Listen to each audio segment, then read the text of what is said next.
Jejak-jejak etnis Tionghoa di Indonesia ternyata sudah ada sejak awal Masehi. Dalam catatan prasasti Watukura 902 Masehi dari Kerajaan Mataram kuno, ditemukan kata tauhu dari bahasa Hokkien, yakni tahu dalam bahasa Indonesia. Temuan ini menjadi bukti pengaruh kuliner peranakan Tionghoa pada masyarakat Jawa. Saat itu budidaya kedelai sudah dilakukan orang-orang Tionghoa di Pulau Jawa. Selain kedelai, orang Tionghoa yang dikenal sebagai petani ulung membawa juga tanaman leci, lengkeng, petai Cina, labu Cina, hingga cincau. Selain teknik mengolah masakan seperti deep frying dan menumis, pengaruh kuliner Tionghoa juga kuat dalam bumbu masakan seperti kecap dan tauco. Lantas, gaya masakan Tionghoa mana yang mendominasi kuliner Indonesia?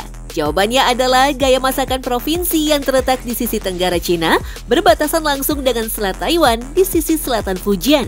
Rasa yang kaya dan berbumbu merupakan ciri utama masakan Fujian yang diadopsi kuliner Nusantara. Munculnya kecap dengan aneka jenis dan bahan baku, mulai dari kecap ikan, saus tiram, dan lain-lain, merupakan bukti pengaruh Fujian di tanah air. Namun masakan Fujian menekankan pentingnya rasa asli bahan-bahan yang dimasak, bukan malah menutupinya dengan rasa bumbu yang kelewat pekat.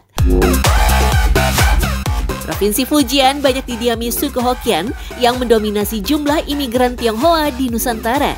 Tak heran, hampir semua makanan Tionghoa yang lazim ditemui di Indonesia menggunakan dialek Hokkien.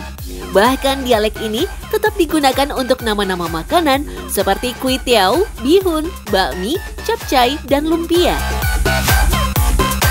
Etnis Tionghoa di Nusantara juga pandai beradaptasi, termasuk menyesuaikan masakan dengan iklim dan kebiasaan masyarakat lokal.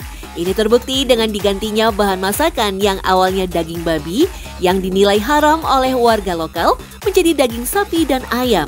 Seperti bakpao dan bakpia, dengan bentuk dan cara masak sama persis kecuali isiannya. Etnis Tionghoa di Indonesia juga beradaptasi dengan menambahkan rempah-rempah khas Indonesia ke dalam masakannya, seperti cengkeh, kapulaga, dan pala ke dalam kuah soto. Namun, pengaruh kuliner etnis Tionghoa di Indonesia tidak terlalu merata. Kawasan timur Indonesia seperti Papua tidak terlalu banyak terpengaruh. Sedangkan Jawa dan Sumatera menjadi kantong-kantong pengaruh kuliner etnis Tionghoa.